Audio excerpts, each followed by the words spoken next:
Good morning. Welcome to Sales Chatter. This is the Logistics Podcast where we try to help 10,000 reps hit a million GP. I'm your co-host, Ryan Mohammed. With me is my main man, the bodacious cowboy, Jeff Dickinson, President and CEO of RGTX Logistics Solutions. How you doing this morning, brother? Good, my man. It is Hump Day, our favorite day of the week besides Data Day. So with that said, let's get into this. Make it happen. Let's go. To the HPLS podcast. Live, relevant, and high performance information, conversations, and education weekly.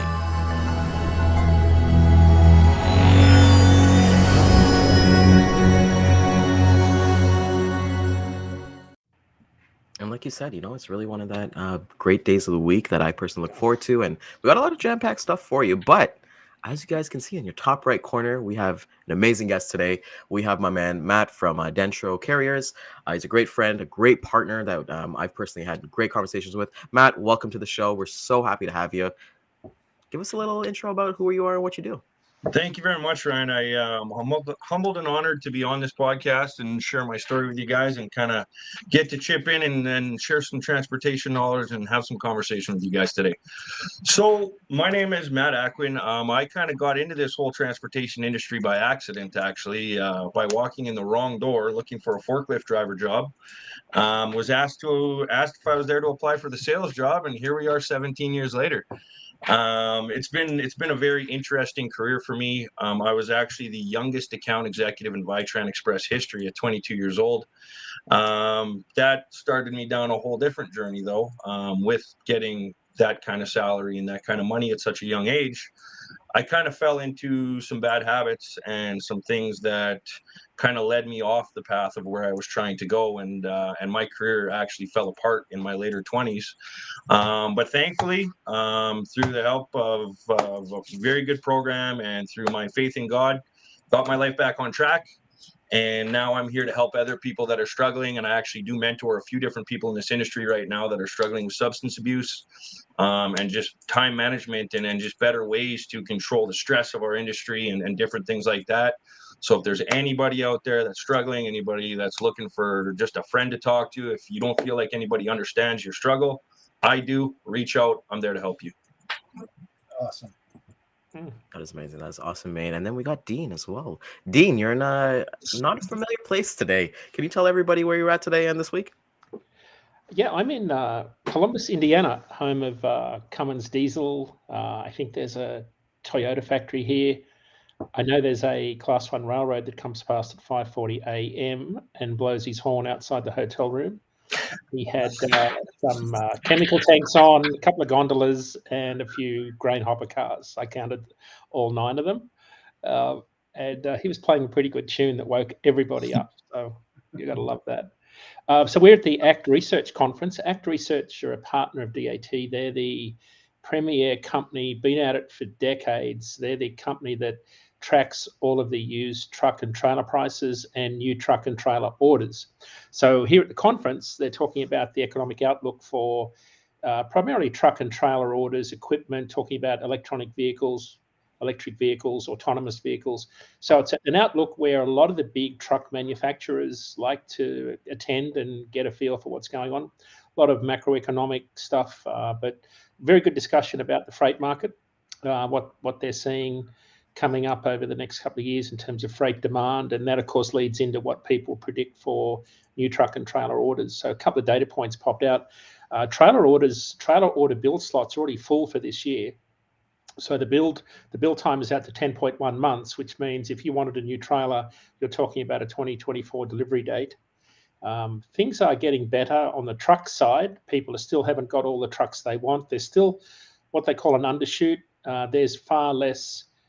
were far less trucks ordered in the last 18 months, so there's a lot of pent-up demand. So build slots for Class 8 trucks are still way out to the end of the year. And I think what's interesting for all of us here as we think about buying capacity in the brokerage and logistics space is a lot of the large truckload carriers are going to start increasing their trade cycle. So as trucks start to increasingly come out of factories, as supply chain delays improve, they'll have quicker trade cycles, they'll shorten the age of their fleet, And then that'll flood the used truck market with a lot more trucks driving down used truck prices, which again is going to be a catalyst for people to come back and join the industry when spot rates start to increase again. So we're in this sort of, Tim Denoyer said on our show yesterday, he called it peak bottoming, which Ken said we need to get that on a t-shirt, but he was saying it's like the peak of the bottoming, which is a funny way to think about it. Right. He said the market feels like it's bottoming out. So we're in this, and remember, the spot rates lead contract rates by about 4 to 6 months. So we think spot rates are going to bottom out. And then the pundits expect that by the second half of this year, contract rates will start to rise again and capacity will tighten.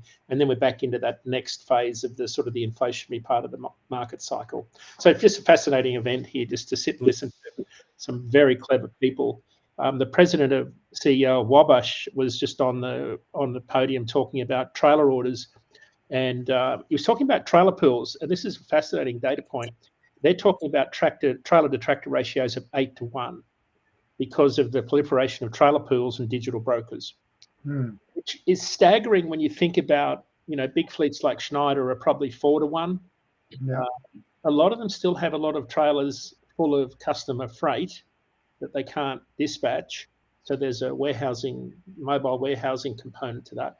But typically in years gone by, it was like 3 to 1 would be a standard for-hire carrier trailer to tractor ratio. And the logic was one on the road and another trailer at the either end of the supply chain, loading, and one unloading.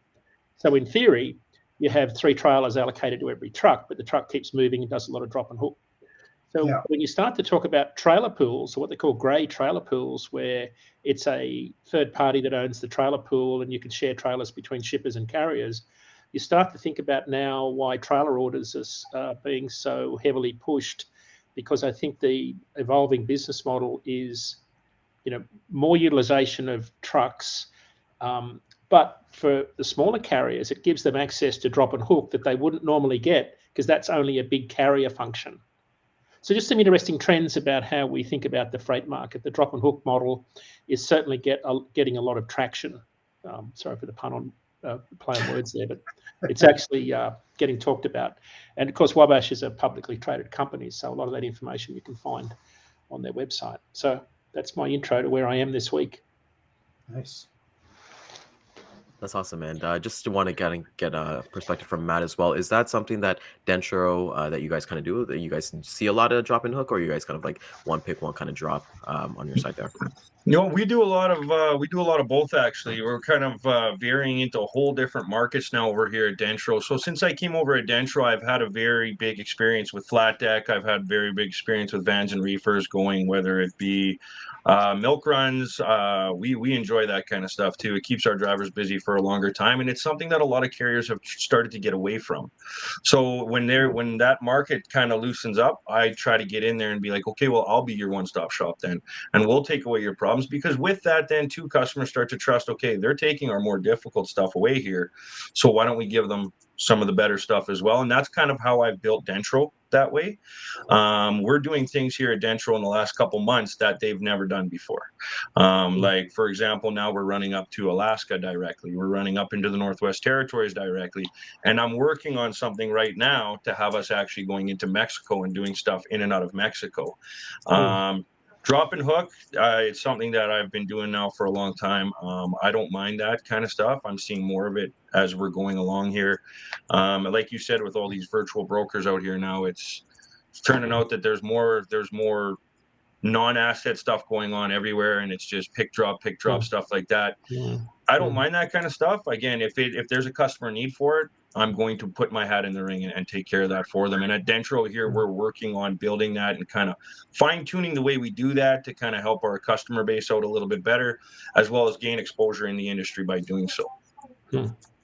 Matt, you mentioned Mexico, right? So one of the large flatbed carriers, one of the largest in the countries here, not the largest, but well over 1,000 flatbeds. And they made a really interesting comment, seeing a very good year, very strong year. A lot of their customers are talking about a very strong flatbed year. So when you think about flatbed, you think about, steel, lumber, right down to machinery. So it's all sorts of things that open deck trailers haul.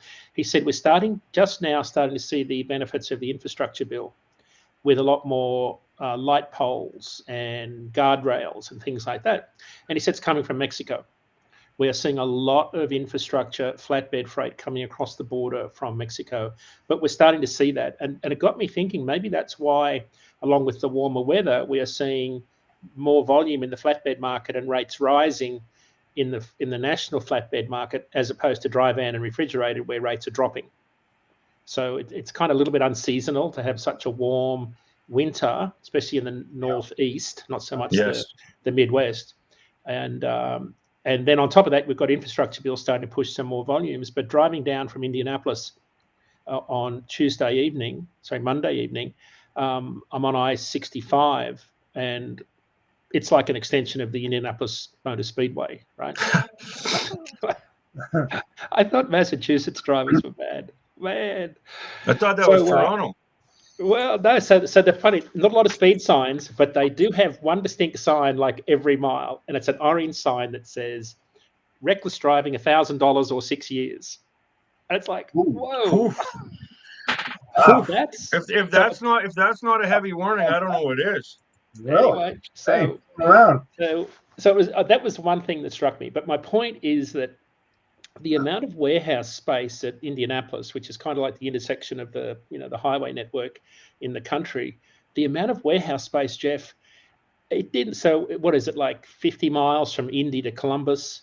Yeah. It was 40 miles before warehouse development stopped heading south out of Indianapolis. Really some of these places are massive, these massive warehouse, these pop-up ones with the big prefab sides, they pop up, and they were just endless in terms of the amount of infrastructure that's been built, which of course is a lot of flatbed demand, a lot of aggregates, a lot of concrete, a lot of steel.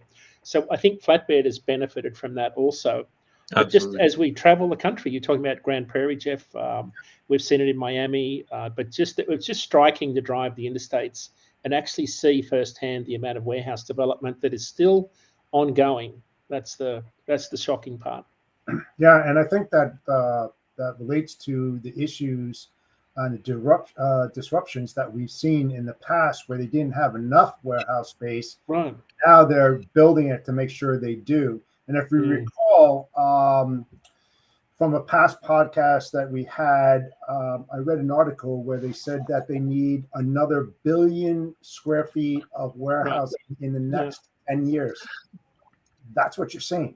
Seeing well, I think it's a growing freight task, right? So we've got this whiplash effect from over-ordering during the pandemic to now this we're having this inventory runoff. But I think your broader point is that over time, the freight task is going to grow.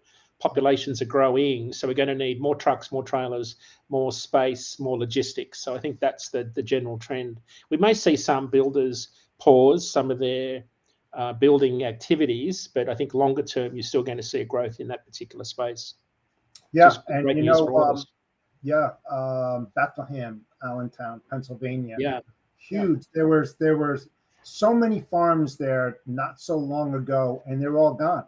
We're talking 100, 200 door mega facilities popping up all over the place, just like that. Just a frame up, boom, and within a couple of months, they're at full tilt. Big Amazon DC is out there as well. Yep.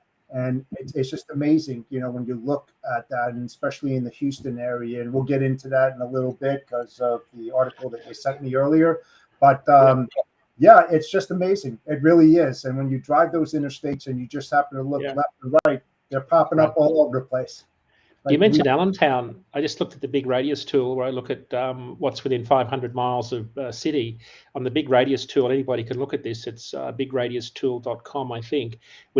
From within 500 miles or a day's drive by truck, there's 101 million people. So a third of the US population lives within a day's drive of Allentown. If you're wondering about why you would put warehouses in Allentown, you're within, a matter of hours from New York City, Washington. You're an overnight drive to Boston. That's why you see a lot of fulfillment stores around that particular area. Yes, so just massive growth. It's exciting to see, to be part of this industry with the.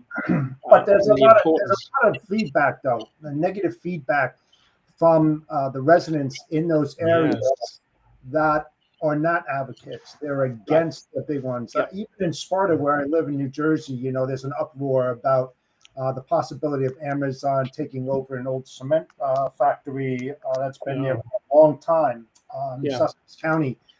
They say the infrastructure is going to get ruined. The trucks are going to wake up people. I mean, you could just go on and on. And I know it's not just in this town, but it's all across the U.S. You're right.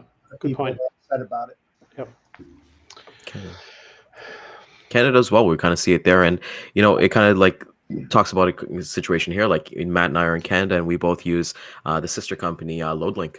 They're based out of Mississauga, Ontario, and I know they're a sister company of DAT as well. And Dean, I know they came out with their January 2023 report in regards to that. So I'd love to get your details of what essentially is the forecast is looking at, especially like we're kind of seeing for people who don't know, who are American. Loadlink, we use it for domestic Canada shipments, and we use it for cross-border shipments. So that is basically our main load board that we use here. Like when I got trained in logistics as a logistics coordinator, that's all I used. We rarely used that or Internet Truck Stop because we kind of focused on that domestic Canada relationship. So with them coming out with their 2023 report, I think a lot of nuggets in there that we can share with the audience. Yeah, so just for context, DAT and Loadlink are part of Roper Technologies, which is on the New York Stock Exchange. So we're part of that broader technology public company.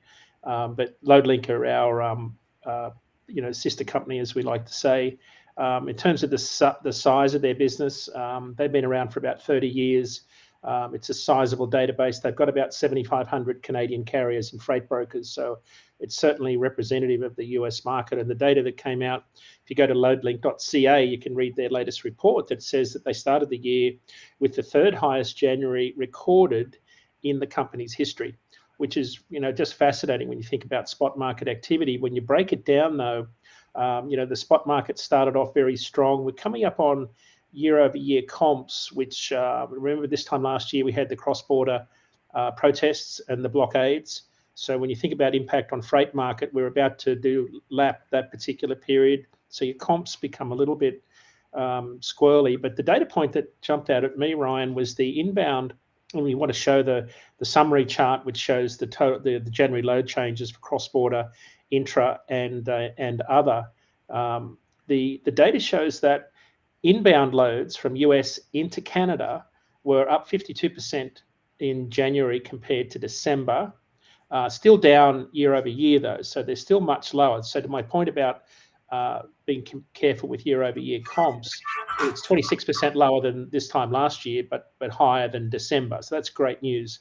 Outbound loads from Canada down 2% in the month, down 34%. So that speaks to the overall, changes in the, manufacturing base. I'll let you guys speak to that a bit more. Intra-Canada, Canada to Canada loads up 11%, down 16% year over year.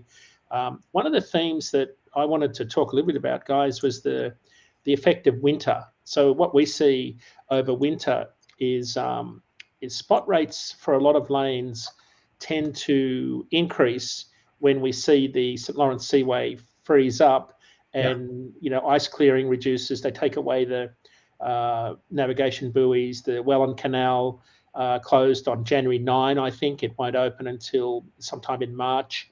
And what we see is that van and reefer rates rise in December and January. They're up about 6% in January. 6% in December. They rose another 19% in January. These are inbound spot rates into Ontario. Reefer rates were up 11% in December, up 14% in January.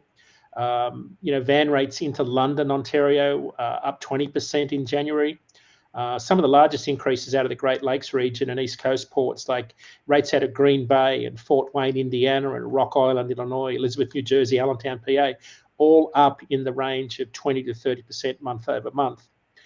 So on average, you're seeing rates increase. In particular, reefer rates, one of the data points you'll see on the Loadlink report, spot freight highlights was Philadelphia to Toronto refrigerated. And I think these are spot rates or maybe volume up 509% year over year. I'm not sure if that's volume or rates, but the data point that we've talked about on the show before is that reefer rates into Ontario on average out of Philadelphia saw about a 16% month over month increase in January. Most of it's concentrated in the Philly area. Rates out of Allentown are up. Philly are up. The reason Philadelphia reefer rates are up is because it's where a lot of the break bulk reefers come in from South America and Northern Africa. So we get Moroccan citrus, Chilean grapes, blueberries. They run break bulk reefers as opposed to container ships. There are some containers that come in. Break bulk reefers will have they can get into the smaller ports on the west coast of South America a lot more easily than the big container ships. So they tend to run smaller, 4,500 pallet break bulk reefers. They drop them onto the dock, and then from there, it's an 8-9 hour shot straight into Toronto from the Philadelphia market. And so when the St. Lawrence Seaway closes down, what we start to see in December and January is a percentage of freight volume move to the truckload market that would have normally gone through the St. Lawrence Seaway straight into Toronto, Ottawa, Montreal ports. So that's just a trend to watch. We see it every year. There's definitely a seasonal bump. I looked at the rates today. The rates aren't up anywhere near what they used to be compared to this time last year, because everywhere is way down. But if I give you a sense of what rates are doing today for refrigerated loads from Philly to Toronto, they're about $2.40 a mile excluding fuel. This time a year ago, $5 a mile. So, there is a seasonal hump that you see that peaks in March each year on that particular lane, but we are, trading far lower than where we were this time last year. It's even the same on that lane that we looked at, which was we called Auto Alley. If we look at Laredo, where you got a lot of auto parts come across the southern border, I remember this time last year, we were talking about spot rates at $3 a mile. Today, they're exactly a half at $1.50. So the whole freight market has cooled, in particular on a lot of those lanes northbound. But I think the fact that there's increased volumes heading in is good. I'm a little bit concerned about the imbalance. Maybe that's something Matt and Ryan can speak to, because if you've got an imbalance of loads going out versus loads coming in, that's going to drive up your inbound rates to compensate for running back with either less loads or running back empty across the border. So how do you guys see the Canadian freight market given all of that? Do you see it improving? Is it down compared to last year? What's the status? Compared to last year, I feel like the rates are well down. And like you said about that imbalance of the inbound versus outbound, I think that throws a huge kink into all carriers' plans too. I'm finding that there's waves in this industry right now. I feel like a lot of freight's moving in one direction, and then you have an imbalance, and then you have a pile of trucks and a pile of equipment in a place where there's not a whole lot of freight coming out of, right? So it does get tough, and then all of a sudden you're asking for way more money to go to that direction, because your truck's going to be sitting. Your teams are going to be looking for 1, 2, 3 days looking for a loads. Like right now, I'm finding a lot of that in Vancouver. There's a ton of loads coming out of Ontario to BC, but there seems to be a big drop over the last month and a half of freight coming out of BC heading back east. And I'm finding that I'm getting multiple offers all the time about loads going out of Ontario to BC, because I guess carriers are getting smart to it now. So they're not taking those loads, or like you said, they're raising the rate, and the customer's not on board with that yet. It hasn't hit the consumer yet. Right. I wonder who do we know on the West Coast that we could ask about that? Is there a trucking company out there we know? Daman. Yeah, there's a certain one that we know. I know he's watching. David's actually watching. We'd love to get some insight on there. Sorry, jump in. Yeah. So Matt, let me ask you a question. One of the trends we saw during the pandemic was new origin destination pairings popping up because suppliers had changed. So you have a pull point for one particular item of a manufacturing process. That manufacturer goes down, goes out of business, has staff issues. Then you have to pull a load from another location. Is that part of why you're seeing the imbalance? Is it at the customer level? I think it has a big thing to do with that, because you're not prepared. Right. So here's the thing. It's not like it's one location in Allentown, Pennsylvania to another location in Allentown, Pennsylvania. It could be your location was Allentown, Pennsylvania. Now you're loading in Knoxville, Tennessee, because that's where their plant is, right? It takes time to get that swing of trucks back in there and work on the reloads and work on how you're going to get your trucks repositioned back. I believe that's bringing rates up across the border right now. But again, in Canada, I'm still not seeing that. I'm seeing that the rates are heavy one way and really light coming the other way right now. But I think that's going to go up both ways, because, as you said, there's an imbalance right now, and that's going to drive the rates up.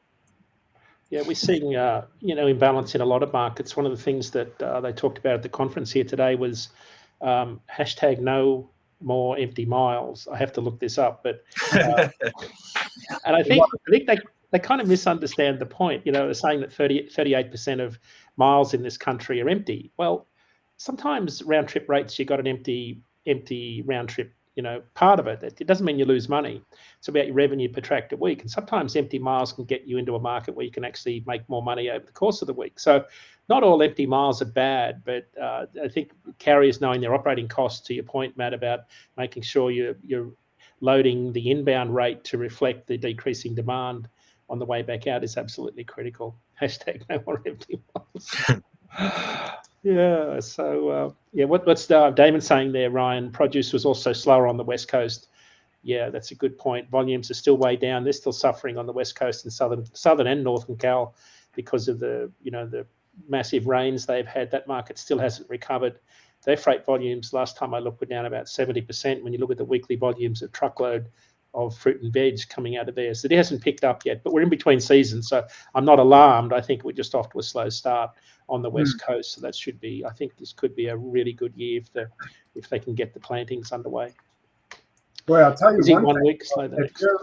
I'll tell you one thing, though. You're talking about BC and carriers sitting there. Boy, I'll tell you what, if you have a niche and you have outbound from that area coming back to you, boy, you are sitting pretty. You are sitting real pretty. But it's finding that diamond in the rough, right? Which is difficult at this time of year for sure. Absolutely. I'm just looking at Seattle to Los Angeles is generally a good bellwether. Seattle to Los Angeles is paying 90 cents a mile. Oof. But on the northbound, capacity is really loose. At this time last year, it was $1.80. So it was $1 per mile higher this time last year because there were a lot more imports coming into the Pacific Northwest. That's fallen away. And but 90 cents a mile. What are you loading northbound? Los Angeles, Seattle, 1,100 miles. Northbound is 286. Sorry, that's with fuel, 234. So you're getting 234 on the northbound and then 90 cents. At 90 cents, guys, what's it going to take? What's it going to cost me in fuel? It's going to cost me that in fuel. Probably a little bit less than that, what I'm going to get on the rates. But, gee, that's a low rate. So that speaks to how much excess capacity there is in the Pacific Northwest at the moment. So do you want to have a quick run around the markets, Ryan, like what's happening in the different equipment types? Yeah, I would love to get that, especially I know myself, I'm keeping an eye on the open deck stuff, so I'd love to kind of see what that's kind of going. Yeah, so there's a big difference in the freight markets between where we sit with dry vans, reefers, and flatbeds. So generally speaking, in the dry van market, load posts, this time last year, we were seeing spot market load posts triple last week's volume. So this is why you can't say volumes are down compared to this time last year, because I think this time last year was one of those market outlier periods where you've almost got to discount it, but practically identical to 2018 levels, which I think is a really interesting data point because that was a good freight year for carriers. But the problem is that because of the excess number of carriers that have joined the market, excess to loads, supply is overshooting demand right now by a long way, and we are seeing record levels of carriers posting their trucks on load boards looking for freight. So capacity is very loose. Demand is kind of about where 2018 levels. Rates are dropping. They're tracking seasonally. It's not unusual to see rates drop. They're about 20 cents a mile higher than where we were in 2018 for dry van, but still almost $1 a mile lower than this time last year. So capacity is tightening. Regionally though, to previous point, there's a lot of regional volume that carriers can make pretty good revenue per mile on some of the regional lanes, not necessarily the national average. It's Mardi Gras wraps up this week, so a lot of capacity tightened into New Orleans. So we're seeing some pretty good revenue there. In the refrigerated market, again, load posts in the spot market for reefer carriers were 3 times lower last week than where they were this time last year. Produce volumes nationally are down about 12%. It's the number of truckloads moving each week. So they're lower than this time last year. That's a drag on the amount of volume in the load reefer market, because a lot of that spot market activity does move from farms for a lot of carriers in our network. We're also seeing the number of carriers posting their equipment on our load boards looking for loads at the highest level in 7 years. Rates have dropped 33 cents a mile since the start of the year. National average reefer rates at about $2.04 per mile. It's $1.03 lower than this time last year. So a reasonably gloomy story for dry van and reefer, which of course is the bulk of the market. But then you go to flatbed, and flatbed rates have been increasing for the prior 4 weeks. They did flatten out a little bit last week, but still substantially lower than where they were this time last year. The data point that is interesting, so flatbed, 2018 was a primarily flatbed rate rally because we had a very robust industrial economy. But dry van and reefer did benefit from that. But the volume of load posts in the spot market last week for flatbed is about 75% lower than this time last year, but half what they were in 2018. So there's a lot less activity in the flatbed market because of obviously things like higher interest rates and we're building 33% fewer homes, single family homes this year here in the US. So the market is definitely cratered on the housing side of it.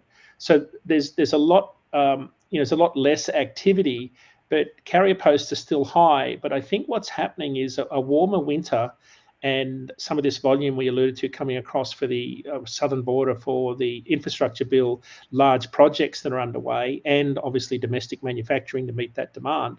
Line haul rates for flatbed actually increased for the 4th week in a row. So while dry van and reefer rates are heading south, flatbed rates are heading north, with our forecast having spot rates continue to climb well through summer. And there's some pockets where flatbed market is very, very strong, like Los Angeles on the West Coast is particularly good for flatbed carriers, not dry van and reefer. Dallas-Fort Worth, another strong market. Dallas to El Paso is another really strong market. Volumes in Mobile are up.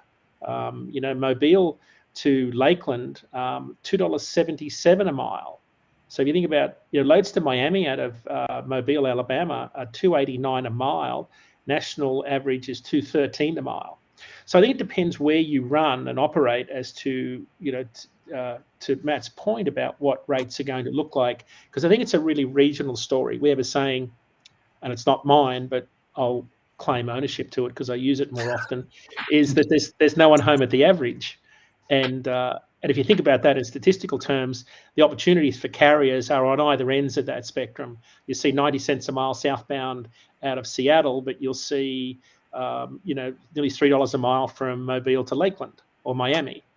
So I think it depends on, you've got to be very savvy about where you operate. You've got to use data and technology and listen to shows like this, so you can understand that you've got to use information to your advantage to make sure you're ahead of the curve as opposed to reacting to it.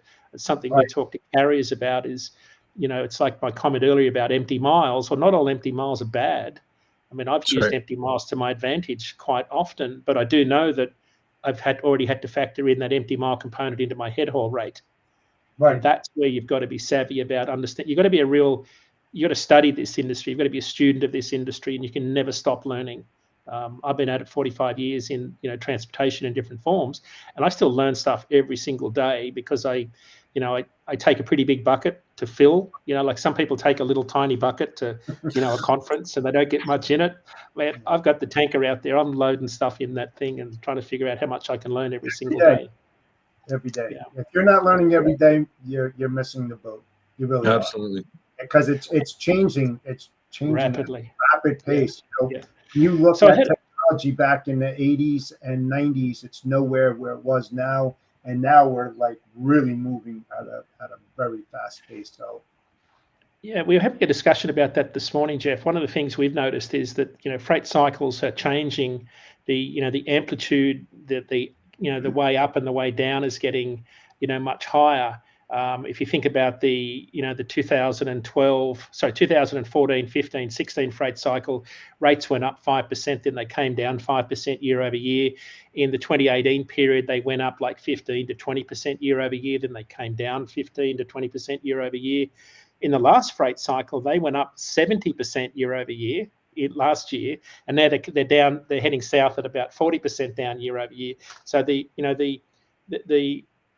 ups and downs are getting higher, and they're getting shorter in duration. Yeah. And one of the things that we've theorized about, the reason why rates are becoming more dynamic, more responsive, it's a bit like getting your stock prices from the Wall Street Journal versus getting it on your app on a phone. So information travels much faster.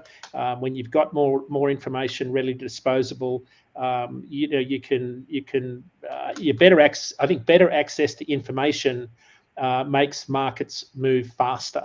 Yep. And that's what we're seeing in the spot market in particular, is carriers. I remember talking to a good friend of mine, Darby Pedro, who runs a reefer truck out of Boston, and really successful operator, good mix of spot and contract. And he was showing me, he just bought his new truck. He was a car hauler driver for 9 years, and jumped into power only, then bought his own reefer trailer. And I said, so how do you do this? And he just pulled out the app, the DAT1 app, and he showed me all the loads, and he said, here's what I do. I look at all the loads on the lanes. I look at the rates. I book it now. I allow the trailer to be tracked on the load on the app so I can get, everything's done. And he said, I know nothing about freight. I'm an expert car hauler, but I can look at this data on this app, and I know exactly what's moving where and how I need to play the market, because he was showing me on his phone. So think back to, maybe even 5 years prior to that. I don't know that you could have had that level of transparency around the freight market. So that's why we're seeing markets move much faster, I think, now. I agree. Yeah, I completely agree with that. I remember even 5 years ago, we just kind of post it, use the Loadlink, post it, and then get flooded with a bunch of calls. But now I can go on to any kind of website and just find out the data that I need to find out before I even try to post or try to have those conversations. So technology is it's here. It's here to help us. And everyone talks about AI, but that's a different discussion. But you can use that to your advantage, right? So Gail makes an interesting point there in the comments. Ryan, BC outbound, maybe this is talking to Matt's point, BC outbound is particularly slow, coupled with high demand for inbound from the eastern states. So when Gail says eastern states, she'd be referring to eastern Canadian states or provinces, or eastern US states? I'd say both, to be honest. It's bad just coming out of there everywhere right now. Okay. We have trucks sitting there all the time, and it's a grind to get it. And then you see the rates quickly drop, because carriers are basically, it's a race to the bottom at that point to grab that load, and then that catches up. And unfortunately, when that happens, it starts to generate the lane rate, right? The customers start to be like, well, that's what this lane pays now. Well, that's not true. That's not true.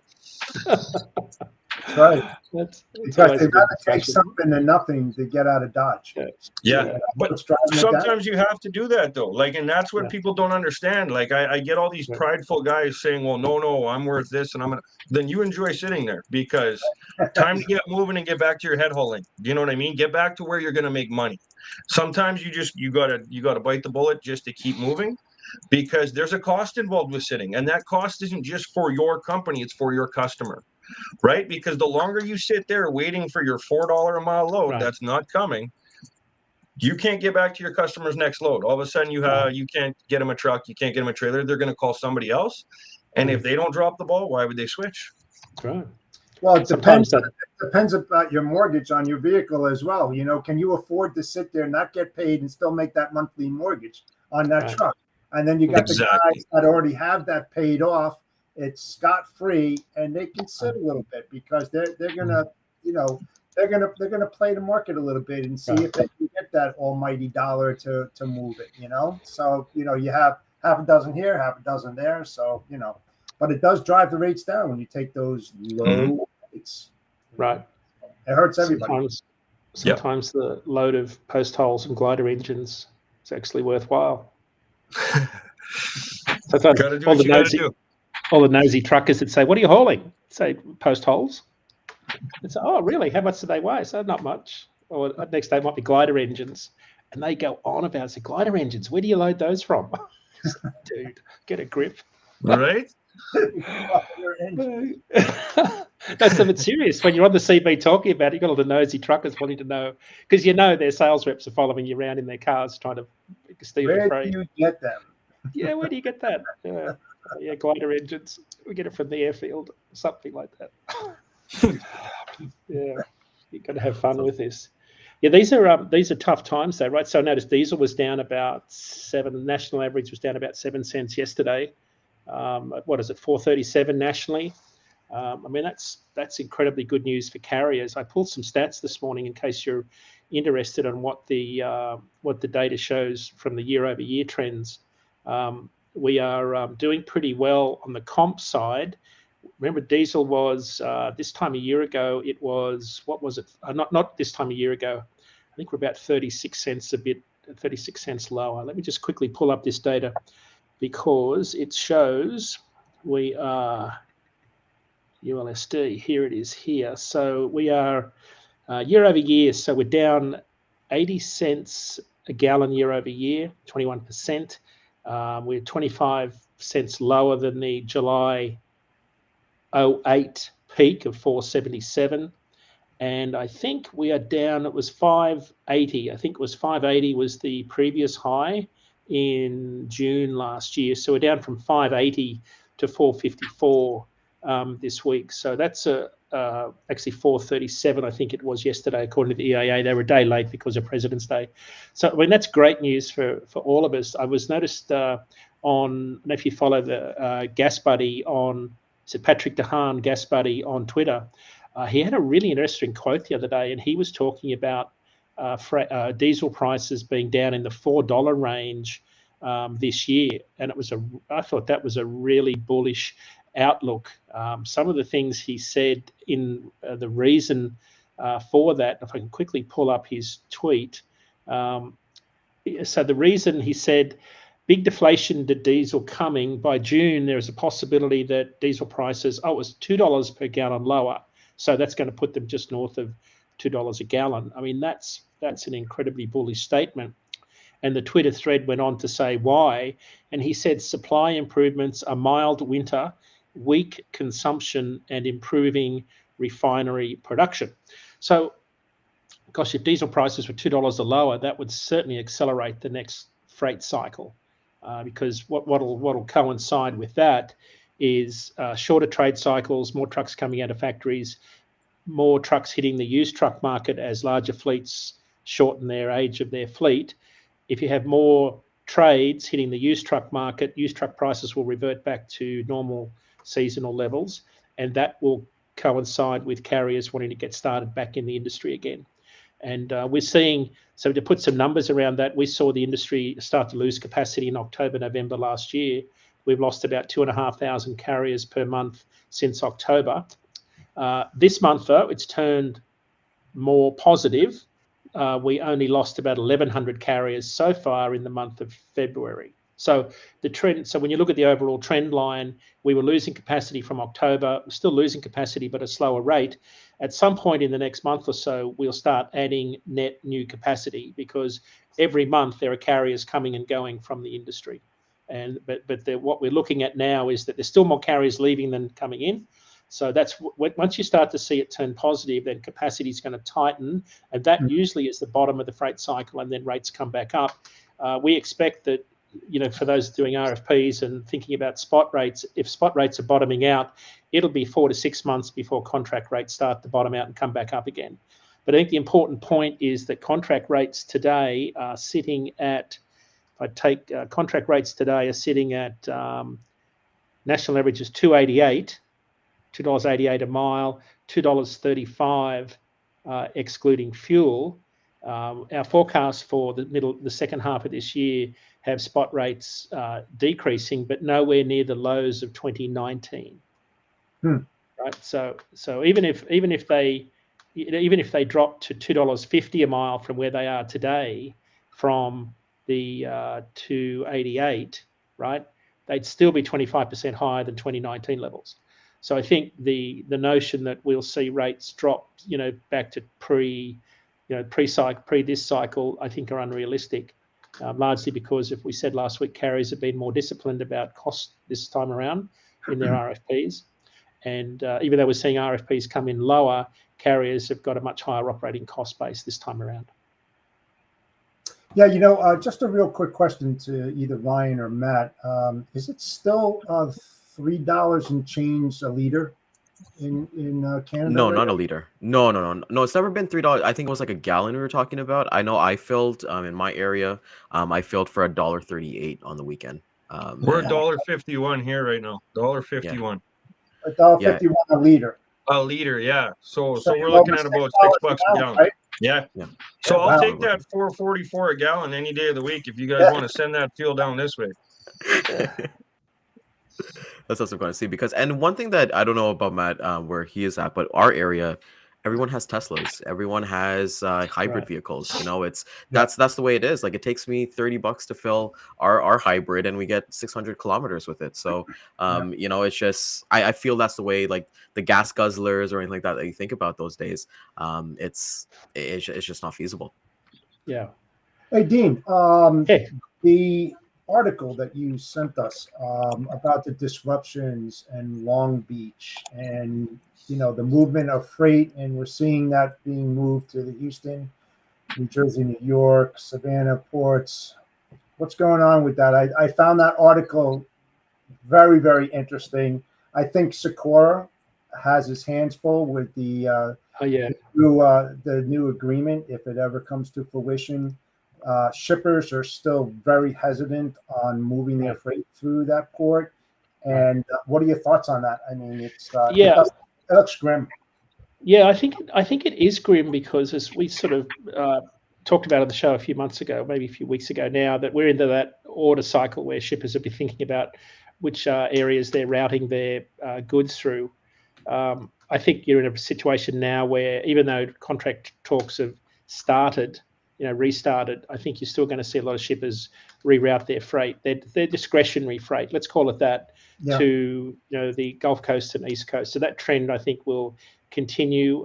We're seeing more capacity move away from China to Southeast Asia, which brings it direct through the Suez Canal to the East Coast. That's definitely going to stick. I think there's been a lot of damage done. I mean, shippers, it's still, don't forget, West Coast is still the closest port to northern China, right? Which is where about 46% of our imports come from. So it's still the shortest route. It's still a massive economy on the West Coast.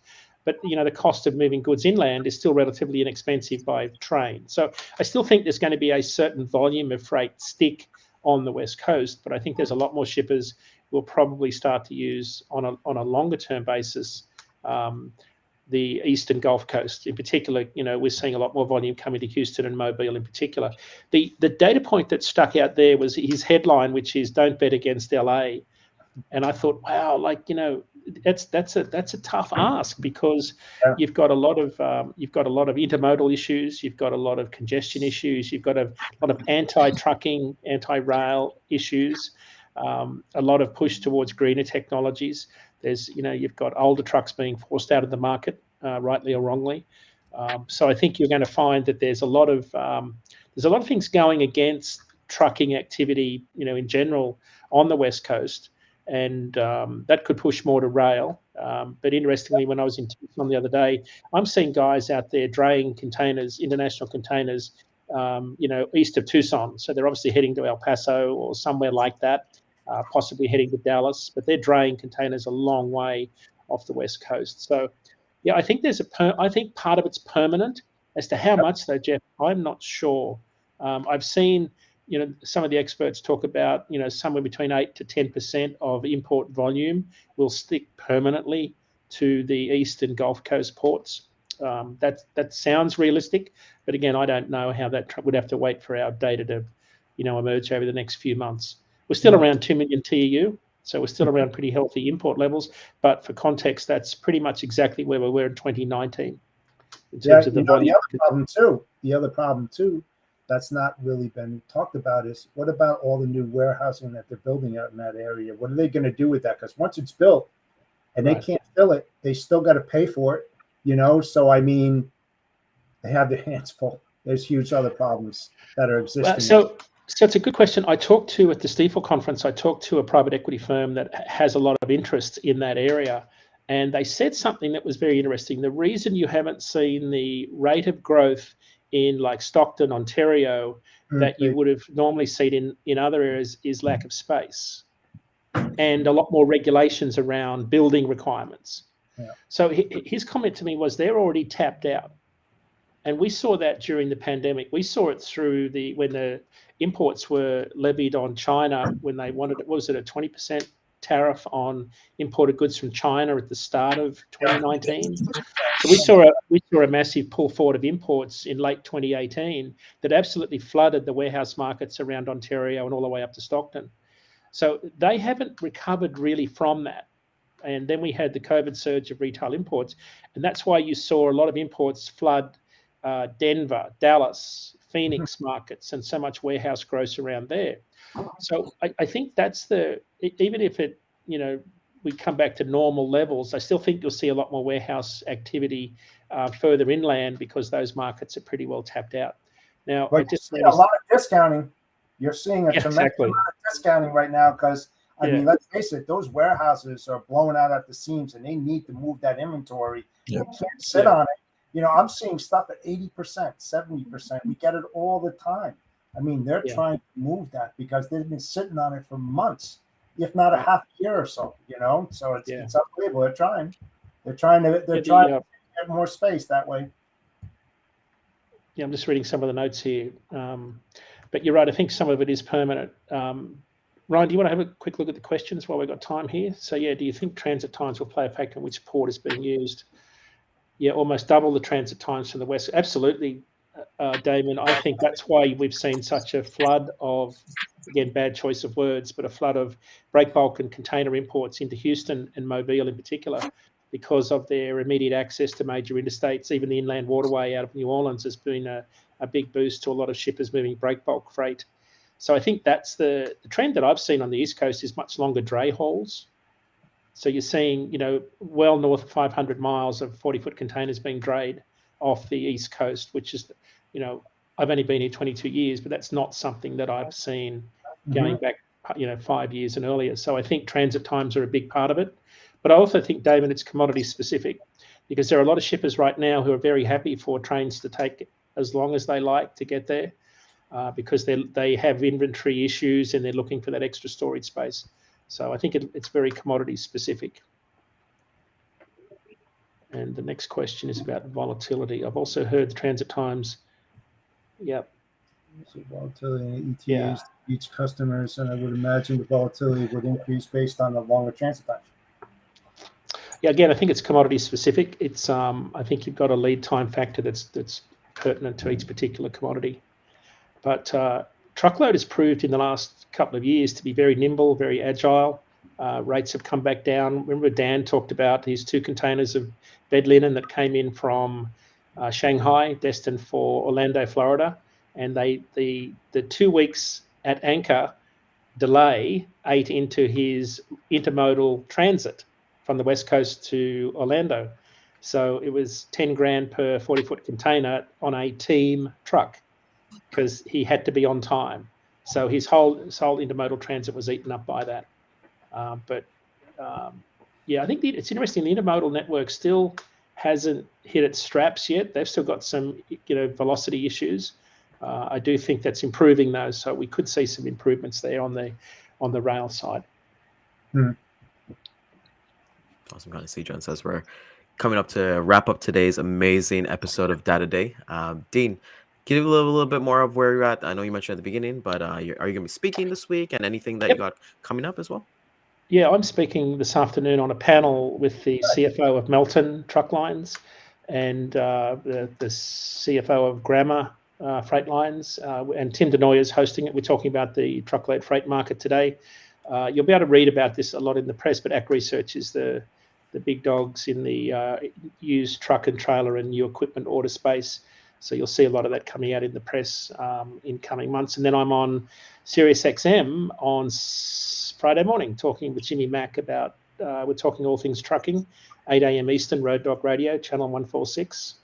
It's always a good show. He's one of the best DJs in the business. Nice. If I could quote the Princess Bride line where Vizzini says to the what do we call the guy that with the mask? He says, truly a dizzying intellect. when he's trying to feed him iocane powder. Remember the scene from Princess Bride? If you haven't seen it, you need to watch it. He said, truly a dizzying intellect. So all I say when I'm listening to Jimmy Mack is, gosh, this guy's got a dizzying intellect. He's so smart, so clever. But he's a great listen. It's a wonderful show to listen to him. He's on from 7 to 11 every day on the Drive Time show. 7 to 11. That's amazing It's to a kind of lot, see. yeah. And you're co-host of the Dad IQ Live Show every IQ Tuesday show. at 10 a.m. Yeah. So next week we've got an interesting guest. Cody Cole is coming on from ANZ Trucking. He's on next Tuesday, and we're going to be talking about the Salinas produce season. So it's kind of the first big event that happens over there. They've just had a lot of rain. Salinas is obviously home to a lot of strawberries and lettuce. But so we're going to be talking about the produce season in the sort of, because we're now starting to get into talking about the upcoming produce season. So he'll be a good guest with 10 a.m. Eastern. You can catch us on LinkedIn and YouTube.